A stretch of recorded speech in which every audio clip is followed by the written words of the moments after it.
मित्रों नमस्कार, मैं दिलीप पांडे। स्वागत है आप सभी का मेरे YouTube चैनल में। मित्रों, बीते 2 दिनों से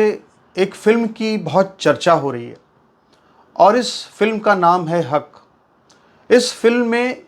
यामी गौतम बहुत लीड रोल में है और जो फिल्म है वो शाहबानो केस पर बनाई गई है। वो शाहबानो केस जिसने कि पूरे देश की राजनीति को मैं कहूँगा कि बदल कर रख दिया। तो इस फिल्म में आखिर क्या दिखाया गया है और क्यों इस फिल्म की इतनी चर्चा हो रही है, आज इसी विषय पर हम आपसे बात करने जा रहे हैं।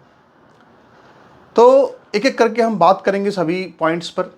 सबसे पहले तो एक बहुत ही महत्वपूर्ण बात यह है कि आज का जो दौर चल रहा है, मैं समझता हूँ कि ये इस्लाम के लिए एक बहुत बड़ी चुनौती वाला दौर चल रहा है। इस्लाम के लिए सबसे आसान ये होता है कि वो सत्ता में रहे और जो भी उसके खिलाफ आवाज़ उठाए या उसमें किसी उसकी किताब में लिखी हुई किसी बात पर सवाल करे तो उसको मुर्तद बोल करके या उसको मुनाफिक बोल करके उसका सर कलम कर दिया जाए या नारा लगाया जाए कि गुस्ताखे रसूल की एक ही सज़ा, सर तन से जुदा, सर तन से जुदा। ये सबसे आसान है इस्लाम के लिए कि वो सत्ता में काबिज रहे। लेकिन इस्लाम जब सत्ता में नहीं रहता है और जब उसके पास पावर नहीं रहती है तो उसके सामने अपने आप को डिफेंड करने की सबसे बड़ी चुनौती रहती है। और उसी सबसे बड़ी चुनौती से इस वक्त इस्लाम, मैं समझता हूँ कि भारत के अंदर जूझ रहा है। और न सिर्फ भारत में जूझ रहा है बल्कि जहाँ पर पूरी 100% मुस्लिम पॉपुलेशन है, वहाँ पर भी अगर मुल्ला मौलवियों का अगर शासन चल रहा है तो वहाँ पर भी जब लोग असल इस्लाम जो है, जो ज़मीन पर उतरता है मुल्लाओं के द्वारा, जब उसको लोग देख रहे हैं तो लोग जो है वो इस्लाम के खिलाफ बगावत कर दे रहे हैं। इसमें आप जान सकते हैं ईरान है, पाकिस्तान का भी हिस्सा इसमें आप कह सकते हैं, क्योंकि पाकिस्तान के अंदर भी हालात इतने ख़राब हो चुके हैं। अगर हम इस्लाम के नज़रिए से देखें तो वहाँ पे लाखों की तादाद में लोग एक्स मुस्लिम बन रहे हैं, छुपे बैठे हुए हैं। और इसकी सबसे बड़ी वानगी ये है कि वहाँ पे इस तरह के टीवी कार्यक्रम होते हैं जिसमें कि 10-12 मौलाना आते हैं, बैठते हैं, सर जोड़ करके बैठते हैं, मीटिंग करते हैं और उसी मीटिंग में वो फफक फफक कर रोते हैं कि उनकी जो पूरी नस्ल है पाकिस्तान की, वो अब ईश निंदा की तरफ जा रही है और उनके अंदर जो है वो इस्लाम वाली कोई बात रही नहीं है। इस बात को वो खुल करके स्वीकार करते हैं, कबूल करते हैं टीवी चैनल पर। तो आप इस बात को समझ सकते हैं कि वो ज़माना अलग था कि जब लोग डरते थे कोई बात कहने से। आज की तारीख में ऐसी स्थिति नहीं है। अगर कोई भी मुल्ला मौलवी अगर ट्विटर पर, सोशल मीडिया पर अपने धर्म की कोई बड़ाई करता है तो नीचे कम से कम ऐसे 200 कमेंट आ जाते हैं जिसमें कि आयतों को, हदीसों को कोट करके पूरी धज्जियाँ उड़ा दी जाती है। तो समय बदल चुका है और ये बात अब सबको समझ में आ रही है कि इस्लाम का सर्वाइव करना भारत के अंदर, मैं समझता हूँ कि आगे आने वाले समय में उतना आसान नहीं होगा, क्योंकि इसको सबसे ज़्यादा जो चुनौती मिलेगी वो बुद्धिजीवियों से मिलेगी। हमारे देश में हर धर्म और हर जो कुछ भी आता है उसको शास्त्रार्थ की अग्नि परीक्षा से गुजरना पड़ता है और इस्लाम का वो दौर शुरू हो चुका है कि अब इस्लाम जो है वो भारत के अंदर शास्त्रार्थ की जो अग्नि परीक्षा है उससे लगातार गुजर रहा है। और इस स्थिति में उसके ऊपर जिस तरह लगातार चोट की जा रही है, चाहे वो धुरंधर फिल्म जब आई तो उसमें जिस तरह से लगातार आपने देखा कि सारे जो गलत काम थे, वो सारे जो गर्दन काटी जा रही थी, वो अल्लाह अकबर का नाम लेकर गर्दनें काटी जा रही थी, गोलियां चलाई जा रही थी। तो ये सब चीज़ें बिल्कुल स्पष्ट रूप से दिखा रही हैं कि लोगों के सामने वो सच सामने आ रहा है जिस सच को सदियों तक छुपा कर रखा गया वामपंथियों के द्वारा। तो ये जो नई फिल्म आई है, नई फिल्म जिसका नाम है हक, तो इस फिल्म में आखिर क्या दिखाया गया है? मित्रों, इस फिल्म में सबसे बड़ी बात यह है कि यामी गौतम जो है वो बिल्कुल लीड रोल में है। और जब कोई दर्शक इस फिल्म को देखता है और यामी गौतम से एक बार जुड़ जाता है तो वो उस मुसलमान महिला के दर्द को महसूस कर सकता है जो किसी की बीवी बनाकर लाई गई थी, पहली बीवी बनाकर लाई गई थी, पहली बेगम बनाकर लाई गई थी और बाद में हवस के लिए उसका जो शौहर है वो दूसरा निकाह कर लेता है और समझाता ये है कि ये तो तुम चूंकि प्रेग्नेंट हो गई हो तो तुम्हारी सेवा के लिए दूसरी शादी कर लिए हैं ताकि तुम्हारी सेवा अच्छे से हो जाए, बच्चा अच्छे से पैदा हो जाए। इस नाम पर कि सबाब के लिए दूसरा निकाह कर रहे हैं, सबाब के लिए तीसरा निकाह कर रहे हैं। लेकिन दरअसल वो सवाब नहीं होता है, हवस के लिए लगातार निकाह पर निकाह किए जाते हैं। तो इस जो यामी गौतम ने इस फिल्म में जो रोल किया है, उस फिल्म में उन्होंने जिस तरह से इस चीज़ को दिखाया है कि एक महिला अगर किसी से शादी होकर के आती है किसी इस्लामिक परिवार में, और जब उसके बाद दूसरी बीवी आती है, तो उस समय पहली महिला की स्थिति क्या हो जाती है। वो स्थिति एक ऐसी स्थिति हो जाती है, ऐसी बदतर स्थिति हो जाती है, जहाँ पर कि सारे जो अधिकार होते हैं वो छीन करके धीरे धीरे उस दूसरी वाली बेगम को दे दिए जाते हैं। और फिर इसके बाद उस महिला के सामने कोई विकल्प नहीं रहता है। जो बेगम से जो पहली बेगम हो गई, उसके सामने कोई विकल्प नहीं रह जाता। उसके सामने विकल्प यही रहता है कि या तो वो अपने खाविंद को, शौहर को खुश रखे, और या फिर उसके सामने ये है कि उसको तलाक दे दिया जाए। अगर वो खुश नहीं रह सकती है, यानी और खुश रखने का मतलब क्या है, खुश रखने का मतलब ये है कि वो जो कुछ भी उसके ऊपर अत्याचार करे, जुल्म करे, उसको समय ना दे, उसको ध्यान ना दे, वो उसके साथ मतलब उसको पर्याप्त तरीके से उसको सुख ना दे सके, इससे कोई फर्क नहीं पड़ता है। उसको शौहर की कोई जिम्मेदारी नहीं है। जो जिम्मेदारी है, रिस्पॉन्सिबिलिटी है, वो उस पहली बेगम की है कि उसको अपने शौहर को किसी तरह खुश रखना है, वो नाराज़ ना हो, वरना उसके ऊपर तलाक की जो तलवार है वो लगातार लटक रही है। कभी भी 3 तलाक बोल करके उसको वहाँ से निकाल दिया जाएगा। तो उस यामी गौतम ने उस दर्द को जो दिखाया है, जो उस डर को दिखाया है, वो जो डर है वो आप जब फिल्म को देखेंगे तो आपको महसूस होगा। और चूंकि मैं तो एक पुरुष हूँ, अगर इस फिल्म को कोई मुस्लिम महिला देखती है, या इस फिल्म को कोई ऐसी महिला लड़की देखती है जो मुसलमान है लेकिन उसका अभी निकाह नहीं हुआ है, तो निश्चित तौर पे वो उस फिल्म को देख करके उसके अंदर एक डर आ जाएगा कि ये मैं ऐसे मजहब में रह रही हूँ जहाँ पर कि कभी भी मेरे ऊपर भी 3 तलाक की तलवार लटक सकती है। तो फिल्म एक तरह से इस्लाम के ऊपर इसीलिए एक चोट है।